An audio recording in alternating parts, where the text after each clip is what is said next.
Hi and welcome back to Cheeky Crypto. Today guys, we'll be jumping back down into the charts to take another look at Vechain, what's been going on most recently and what I would expect to happen next. As I get into this, a brief technical analysis, if you find it useful and informative, hit the like button, I really do appreciate that. If you happen to be new to the channel, why not go ahead and subscribe, tap the bell, select all notifications, and in doing so you will be kept up to date with everything that we do here at Cheeky Crypto. With all that said, done and out of the way, let's jump on down straight into this technical analysis and see what is going on here with Vechain. So, on this hourly chart, we can see that we have been tracking this corrective kind of pattern coming down here. Now, I'm calling it corrective because, we are following a pretty interesting structure so far here for Vechain, right? And it's interesting in the way that it is very, very corrective, right? And we've got probably a deeper corrective move coming in the near future. So essentially, what do we have? Well, we have a 5-3-5 structure so far, and we're looking for 3 waves to come up and potentially 5 waves to come down. That's kind of the most probable. However, we could also see this break up from here and move out of this structure altogether. Okay, and there's a couple of reasons for this. So essentially, what we have here is basically a 5-3-5 structure going up. Okay.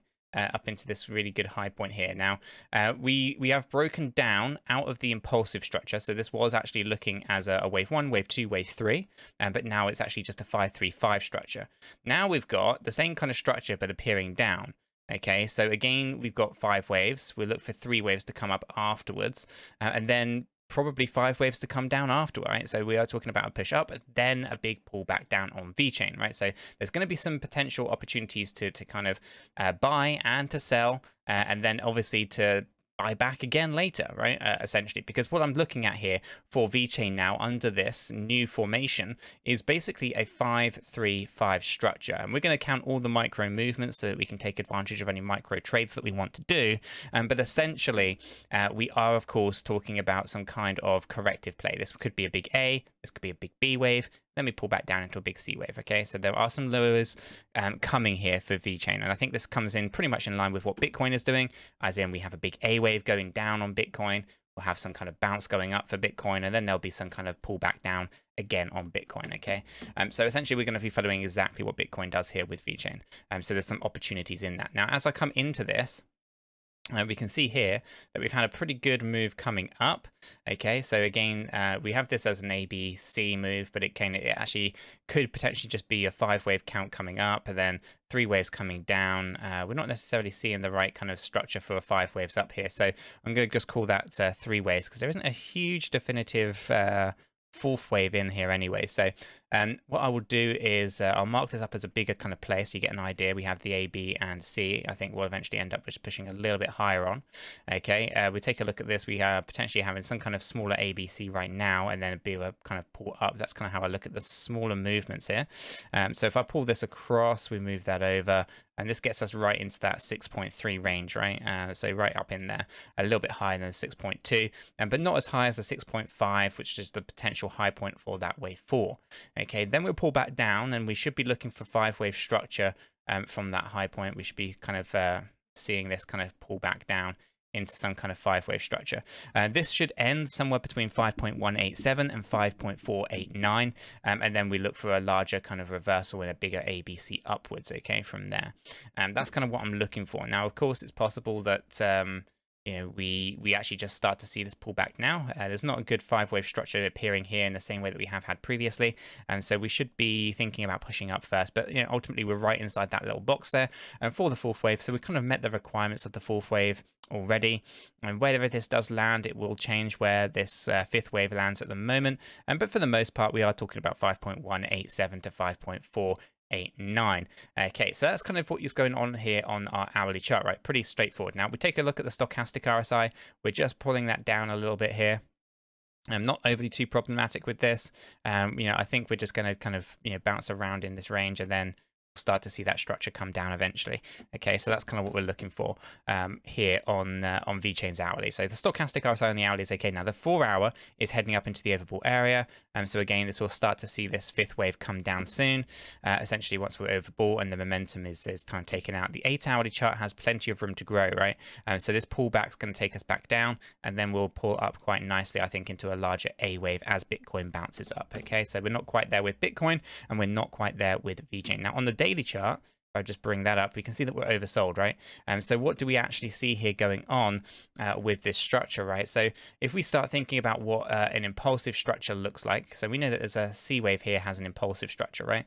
This one just on this side. If I go ahead and throw the volume on here, what do we see? Well, we see the volume increasing with that impulsive structure.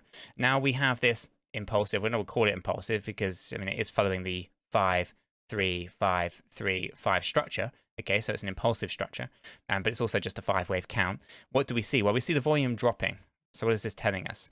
Well, this tells us that actually there isn't a huge appetite for selling Vechain. Sometimes it doesn't feel that way, but it's the same as Bitcoin. Essentially, what we have is the momentum going up, okay, volume going up with the impulsive structure. We see these 5 waves come down, that's kind of inside this 5-wave structure, this impulsive structure, and we see the volume decreasing. These two things are opposite. So what do we actually have? Well, we start breaking this down into sentiments. Well, you know, start thinking just outside, a little bit outside of the data that's available here, and we start thinking, what does a decrease in volume mean, and what does an increase in volume actually mean in relation to these candles? Well, it tells us that sentiment here was very much buy.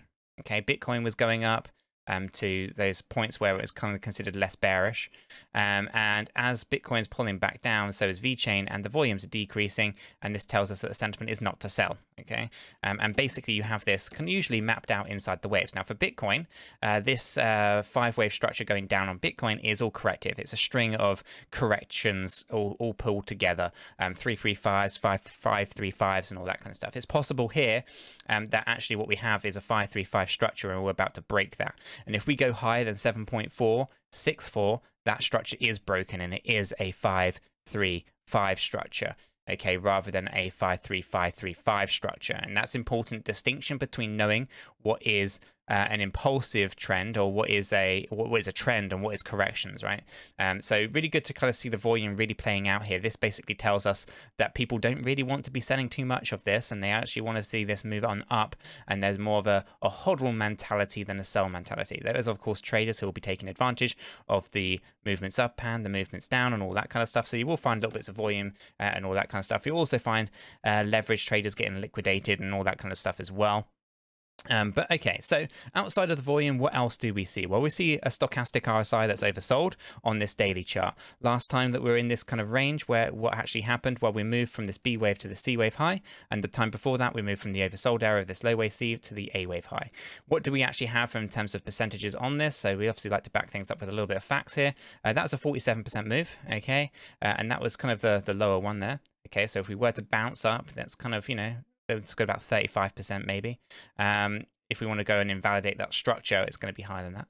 And this B wave to the C wave was 106%. Okay, so what does the momentum actually mean? Well, a momentum indicator is basically telling you the sentiment of buyers and sellers. Okay, are people willing to buy? Are people willing to sell? Right? You can do this by understanding the volume and the candle movements, but it's also easier to use a stochastic RSI that shows you the momentum anyway. So basically, we're oversold, meaning that people aren't willing to sell, and we've moved that momentum indicator all the way to the oversold area below 20 here on the stochastic RSI, and it's going to be primed for a reversal. We're going to be moving on up, right? Whether we call this a 35% move, whether we want to go and see that invalidation here, would be basically anything above 7.464, so 43%, for example, right? I've put this here at 35% because there's resistance in this range. So it's going to be a highly likely going to be an area of resistance where we get rejected from, and we might then actually pull back and then see a C wave go up higher, okay? So essentially that's kind of what I'm tracking here on Vechain on the daily. Now, on the weekly chart, it's hard to ignore, we need a correction, right? So, you know, I think ultimately there's going to be a bounce and there's going to be a pullback down. Okay, so if I were to, let me just make all of this invisible for a sec, right? We've had this move up, we have an A wave come down, a B wave will go up, and a C wave will come down lower. I'm not expecting us to lose this level here, but I am expecting this stochastic RSI to correct even lower down. It doesn't have to go to the oversold area, as indicated previously. At some point, though, it will have to correct quite nicely. There's a few examples in the history of Vechain here. Specifically where we were overbought, we pulled back down to an oversold area without doing too much damage. Likewise, we've seen a lot of mini corrections on the journey as well, as we were moving up into the highs, the all-time highs for Vechain. Now, obviously, in the corrective stages, we've actually seen some pretty reasonable corrections, but obviously during a more of a leg upwards, after completing this ABC, by the way, we are talking about, moving on upwards, okay, and in the upward direction, the stochastic RSI can get wiped out with the right momentum, i.e., do people want to buy more than they want to sell? And if they don't want to sell when a correction is due, that stochastic RSI and that momentum behind the price falling is going to drop quite significantly. Okay, so it's important that we understand multiple different things, right? One, obviously, we're using Elliott wave to help us understand the direction of the market. We're using the stochastic RSI to understand the probability of the next movement, how hard that momentum is going to get hit. Is it going to be a massive move up? Is it going to be a slow and steady or a small move up? And is it going to be a really hard drop? Is it going to drop down massively? Is it only going to be a small correction, right? The momentum behind the price is absolutely key for that. Using the volume is also incredibly helpful. And if you really want to take a look at things as well, on a slightly different note, you could also use the Bollinger Bands, and you could also look at where that fifth wave for Vechain is going to be. It's going to be right at the bottom of the band, and we often know what happens when you hit the bottom of a band. So guys, I'm going to leave the video there. I'm just going to give you a bit of a brief overview. I'm expecting us to move on down into a fifth wave soon. And after that fifth wave is completed on the lower side of things, I'm expecting us to have a pretty explosive move upwards, where we see some pretty interesting gains getting made, specifically to correct the stochastic RSI from oversold to overbought on our daily chart. There will be a correction that will be due afterwards, and we will obviously talk about that closer to the time. Guys, if you found this video useful and informative, hit the like button. I really do appreciate that. If you happen to be new to the channel, why not go ahead and subscribe, tap the bell, select all notifications, and in doing so, you will be kept up to date with everything that we do here at Cheeky Crypto. With all that said, done, and out of the way, I hope everyone has a fantastic day, and I'll catch you all in the next one.